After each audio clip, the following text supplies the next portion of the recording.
Yo, Elliot, I know I should stay on purpose and focus on making myself a king in my life, and a good woman will eventually fall in line with my path. I also know that there's no such thing as the one, and that there are many women who I could make my queen. It's about commitment and making it work. No relationship is perfect. All that said, I was dating a girl who was following my lead until I started to realize I had feelings for her. She's a woman who would have made a great wife and a mother, hard to find these days. But as soon as I started to try and lock her down and my neediness came to the front, she started pushing me away. She lost the respect she used to have for me, and she even ended up blocking me on social media. I know deep down she still has feelings for me, but my dumbass behavior pushed her away. My question is whether it's worth it to continue to work on myself, pursue my purpose, heal my anxious attachment, and then reach back out to her, or give up on her and move on with my life. So there's no question that any man should be doing anything but working on himself, pursuing his purpose, and healing his weaknesses, right? That should be first and foremost. And it's not the same for women. And I'll tell you why. Because a man is valued for what he can do. A woman is valued for what she is. What that means is, by mere virtue of coming out of the womb, showing up, and being a girl, that she is going to be wanted. She's attractive just by that mere virtue. She's a woman, right? That's why women have more choice in the sexual marketplace than men. Men, it's not that way. And we're talking about the sexual marketplace, but we're also talking about life in general. Nothing is given to a man. We were talking about it last week, how everybody just gives things to women, right? Women get a pass for a lot of things, right? Maybe because they're pretty or just because they're a woman, and it's like, well, you'd be nice. Be nice. No one's going to be nice to you as a man. Never expect that you're going to get a pass as a man. Never expect that someone's just going to give you what you want because I'm here. I know that our mommies taught us that we're special. I know we grew up in snowflake world where everybody believes they deserve a trophy for showing up, but it's not true. It's a lie. And the quicker we can begin to understand that what makes us a man is what we can do, what we can provide, how hard we can work, what kind of status we can build, that all things will be all right. That's your first, that's your foremost. We were talking with a young man the other day who was telling me about an Indian philosophy that says that no man under the age of 25 should be even looking at girls because you're supposed to be focused on your work. You're supposed to be focused on building yourself up. So your question is it worth it to continue working on myself, pursuing my purpose? Not only is it worth it, but that's paramount. That's first. That's foremost. That's all you really should be doing at this point.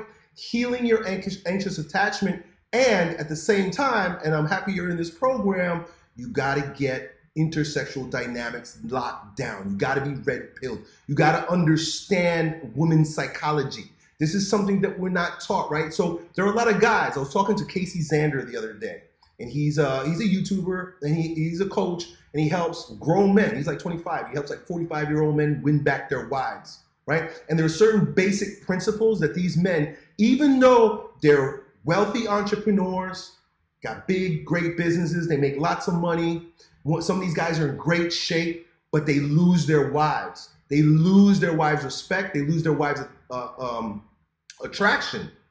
And so he makes a whole living. His whole job is to teach these men how to get their mojo back, even though they're wealthy, right? Because they worked on themselves. They're good looking. They're working out. They're on their purpose, right? Maybe they've healed some of their anxious attachments, but they haven't gotten the red pill down right just yet. They haven't figured out intersexual dynamics. And it's a tough thing for us to know about because no one will tell us. Women ain't gonna tell you the truth about female nature. Somebody asked me on Instagram the other day, he was like, a very basic question that he was struggling with. And he said, I was arguing with a woman the other day about the fact this woman was arguing that there's nothing that a woman could teach that can't teach a young man. So in other words, a woman doesn't need a father to teach a young man how to be a young man. This was her argument, and he said he lost the argument. All I had to offer was this. No woman would teach her son. It's very rare that a woman even is aware of her dark nature. There's no woman that will teach her son the truth about female nature. You have to learn, and grateful that we live in this age with the internet. You know, I learned a lot, not from school, not from even my friends, my family, my father, no. The internet, right? You gotta look into the intersexual dynamics. Read books. There's some great books I got here anyway. The Tactical Guide to Women by Dr. Sean Baker. Of course, Rational Male. The whole thing is, another really, really, really good one that I would recommend you read, even though this may not be your circumstance, is called How to Save a Low-Sex Marriage by the Blue Pill Professor. Right? These are all books that teach men how to be the kind of man that retains and maintains and attains attraction in a woman forever, right? I've been with my wife 25 years practically, almost 25 years. Her level of attraction for me just keeps going up, Why? Because I maintain a frame. I have a particular way of being. And if I start losing it, right, I can get soft, right? Just like you say you got soft, I'm soft for my wife. I'm really soft for my wife. But if I start getting too soft, I instantly start to recognize that I'm starting to lose my frame. And I got to pull back a little bit. And it's important to do that because women will tell you that they want you to pour your heart out. They want you to be vulnerable. But the minute you do, like what was your experience? The minute you start pouring your heart out, the minute you started being vulnerable, you became weak and she resented you and she left you. Don't let women lie to you about the fact that they think they want soft men. They don't. They want a man that's aloof, right? Believe it or not, they're attracted to a man that's not paying that much attention to them. They want a man that's focused on big things for your relationship, right? A man should have a vision for what the relationship is going to look like. Where is this relationship going? When a woman asks where this relationship is going, you know, some people say it's a shit test and she's trying to lock you down. But also what she's really asking is, are you alpha male enough to know what we're actually doing here? What is the point of you playing with me right now? That's what a woman really is asking when she says, where is this going? Because it's the man's responsibility to have the vision for the relationship. That's your opportunity to say, hey, baby, let's lock down and make a bunch of babies, right? I want a family, right? Because what else is there?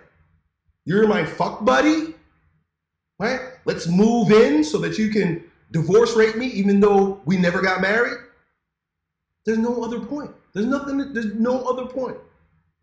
The reason why men and women get together is to make babies, have families, build a culture. This is why we suffer in our culture, because families don't fucking work. But a big part of it is because men don't understand intersexual dynamics and they turn off their wives, right? You turned off your wife. You turned off your girl that you were dating. Why? Because you started acting like a girl, and that depolarizes the situation. When you start acting soft, when you start acting vulnerable, when you start sharing too much of your feelings, you start crying, you start acting weak, she gets skeeved out. Women are skeeved out by that. I had this conversation with my wife yesterday, too. We were talking about it, and she agreed with me. She's like, yeah, when men act that way, it's kind of icky. Ugh, look at him acting all soft, right? Looking all vulnerable. They say they want that because they don't know what they want. Because Disney told them that's what they want, because the music tells them what they want, because that's what all their friends think they want. But when it boils down to it, like you say, I was being a nice guy. I was showing her my feelings. And you blame yourself for becoming needy. I don't think you have to blame yourself for becoming needy. I think you blame yourself for displaying neediness. We all kind of needy in a way, right? We all kind of needy. Like you're with a woman because you have the needs. There's nothing wrong with that. But if you demonstrating your neediness, you're depolarizing the sexuality, right? And so she lost respect that she used to have for you, and she ended up blocking you on social media. And so then you ask, do I then try to pursue her, right? So your question is, do I work on myself and pursue my purpose? That's number one. That is correct. Do I heal my anxious attachment? No, you don't need to heal your anxious attachment. You need to understand intersexual dynamics. You need to take that red pill. You need to read the books in my reading list that I give you guys in week 2. Start picking through that list and find all the ones like David Dita, right? That's another one that's in there, right? Stephen Arnio, he's got another book in there.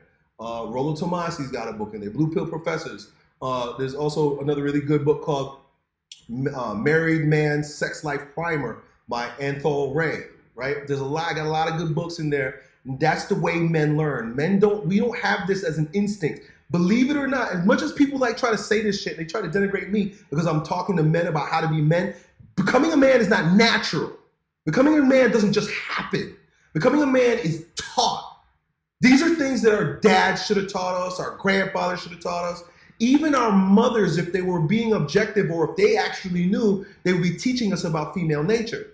But because they're so blind to their own darkness, they can't teach it to us. And because the world has told women that, oh, you can be a mom and a dad, you can do whatever you want, you could be in the workforce, you could have a family, you could vote, you could become president, you could be anything that you want. They're so narcissistic and full of themselves that there's nobody saying to them, be careful of your dark nature. Be careful of your nature that causes you to smother your son and make him your son husband. Be careful of your dark nature that makes you bored of your husband if he doesn't fulfill certain covert obligations, because most of the obligations are covert. Beware of becoming unhinged. Colleen and I were talking, we were having a great conversation with my wife last night. We were talking about how it's important for men to teach men to be very leery of their emotional body. Be very distant from your emotions, right? It doesn't mean that you ignore your emotions, doesn't mean you push down your emotions. It means proceed with caution with your emotions as a man. But we're living in a world where they say, oh, feel your feelings, trust your feelings, get into your feelings, right? And what does it get you? Fucking dumped. The same thing. And so she asked me, this is what she asked. She said, well, okay, I understand that you teach men that it's important to have a distant relationship with their feeling, and I see why that's the case. But what about these women that become completely unhinged? What about these women that are so wrapped up in their feelings? Is that okay too? And I said, no, because that's not the way it always was. There's a really good country music song. I brought it up to her last night because I used to listen to the song a lot when we were 5-10 years ago, and then the song came up again about a week ago. I listened to it with new ears, and I was like, oh. And it's all about women controlling their emotions also. And the song was by Miranda Lambert. I think it was called Not Your Mama's Broken Heart. It's called go listen to it. Miranda Lambert, Not Your Mama's Broken Heart, where this young woman, she maybe something bad happened with her and her husband, whatever, or her boyfriend, whatever. And her mother's giving her advice. Her mother's saying, keep your face straight, stay relaxed, cross your legs, still do your hair, be a lady. Be a lady. Even though you're upset, even though you're going wild, even though you're crazy, she said, be a lady. Deal with him like a mature woman. But the song written by, a new ager, Miranda Lambert, is all about how she gets fucking unhinged and she starts slashing tires and breaking windows and burning shit. It's part of the song, she's burning shit.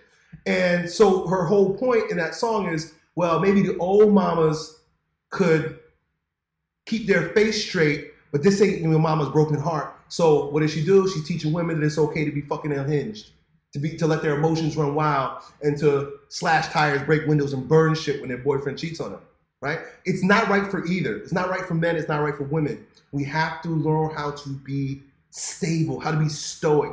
And it's more important for us. Why? Because we're men and we don't get that pass, right? Like I talked about earlier, women get a pass. Women get a pass. No matter how much they cry, they want equality. It's not equality that they want. It's not equality that they get. They want a hand up. They want a hand over. They want power over. And they get it. Why? Because you're a woman, right? And this is what men do. We simp, right? And this is why we get walked all over. So just for the future, right? Number one, let me go back to your question. Do you reach back out to her? No. You don't reach back out to her. No contact. No contact. You're done. You get on your grind, you get in your focus, you heal those wounds within, and you learn how to build your frame as a man. And if, and only if she becomes desirable of you again, do you maybe consider bringing her back in. But you got to understand something. This is so important. This is one of those red pill tenets. You cannot negotiate desire. You cannot make a woman desire you by, hey, look at me, I got a better job. What do you think? You like me now? Hey, look, I did the dishes. What do you think? Can you give me some sex? You know, doing the things that you think she wants you to do only makes her hate you more. She will resent you. She will resent you if you try to go after her by doing the things she wants you to do. And then guess what she's going to do? She's going to go find that bad boy that does nothing she says. Women are attracted to men that don't listen to them. It gives them a feeling, and women are emotional creatures. It gives them this feeling, right? There's some sensation in their body. For the man that gives them everything they want, the only sensation they have is they want to throw up. This man doesn't excite me. When a man says no, when a man turns his eye while she's trying to catch it, when a man does what he wants to do and says, hey, are you coming along or not? That's when a woman softens up. That's when a woman yields. That's when she turns gushy, watery, wet for you. Because you're acting like a real man and you're maintaining the frame. And what women want, that's right, is a leader. She wants a leader. This is one of the things that a lot of women will start to say when they're losing interest in you. They'll say, I no longer feel safe around you. They'll say, I can't open up. Let me put it that way. I can't relax around you, right? I can't, and what that means is I can't submit to you. And it's usually in the sexual act that begins first. I can't submit to you. I can't open up to you, right? She can't orgasm with you because she can't let go with you. And a woman can't let go of a man that's a weak man. She can't let go of the power if a man is too weak to carry it. A woman will be eternally attracted to a man that she knows can pick shit up and keep going. Pick her up and keep going, right? Keep her safe and secure, right? That's really what she's wanting. That's what she's looking for. And so you can't go reach back out to her. You got to go on. You got to go on with your life. And if she sees what you're about and she has a change of heart, then you decide whether or not you have room for her. Will I have time for you? I'm not sure right now, right? Because there may be other women that are vying for your attention because you're the kind of guy that's aloof to her and focused on what you're building, right? This is power. This is status. This is masculine strength. This is what we should have been taught rather than listening to pop culture music and movies that make us into simps. And I'll leave you this one last piece here, bro. And this is not popular advice, but it can. It's just my opinion. And I'm right. If you're having sex with these women, you're going to lose yourself much quicker. And I know that's a tough conversation to have because she's going to go have sex with somebody else. But somebody else will become her simp. When we allow ourselves to become sexual with a woman, 9 times out of 10, if you don't have the right perspective, you start to become addicted to her. And when you're addicted to a woman for her sex, you become like a drug addict. And a drug dealer has no respect for his drug addict. He has no respect for the guy who's, let me get a little bit more, man. Let me get it fixed. This is what we seem like to women when we are addicted to their sex, especially when there's no commitment, right? I know I'm old school and I know maybe my ideas won't float, but I have to promote them. Sex should happen within a committed marriage. I don't even believe in boyfriend-girlfriend. I think that's the dumbest word ever. You know what the dumbest shit is? Grown adult people saying my girlfriend and boyfriend. No, there's a woman and a man, and then there's husband and his wife. So if you're having sex with a woman, she's your wife, right? And so anyway, my point is that if she's your wife, that means till death do us part. When that's the situation, there's a lot less manipulation. But of course, in this day and age, marriage don't mean nothing anyway. So I'm just being a nostalgic boomer. So that's it, fellas. I hope that helps. I think you're on the right path. Don't turn around. Keep going. Grow stronger. And one more myth that I want to expel. You say that if you focus on your purpose, a good woman will eventually fall in line with your path. That's not true. You have to actively be an attractor to women. I don't think it comes natural to us. And I see a lot of these guys that they focus on their path, they focus on their business, they focus on building their body, they focus on themselves. But then when it comes time to attract a woman, they can't do it. They don't know how to talk to a woman. They don't know how to engage with a woman. They don't know how to escalate with a woman. And they damn sure don't know how to keep a woman because they're not aware of red pill truths. You gotta study intersexual dynamics. You gotta look into the things I'm teaching you about. And you have to become a student. To become a man is to become a student, right? Like I said earlier, a woman just is. She's valued for what she is. Man is valued for what he becomes. You have to become a student of this stuff. It doesn't come naturally. It does not. Don't let anybody fool you that a man should just know. You don't. Not unless somebody teaches you. And we live in a time where you can get taught. So I hope that helps, dude. Done. Yo, it's your bro, Elliot. I hope you enjoyed that video. If you did, you ought to know that it was a clip from one of my most recent King Transformation classes with my students, where, among other things, we get together about 4 or 5 hours a week and we speak on things as it relates to becoming kings in our lives in fitness, business, and with women. If that sounds like you and you want to join a like-minded group of men who are growing stronger every day, in every way in this degenerate age, then it's real simple. Just follow me on Instagram and then DM me the word King, K-I-N-G, and then me and my team will get back to the details to see if you qualify. I really hope to see you at the next meeting. Done.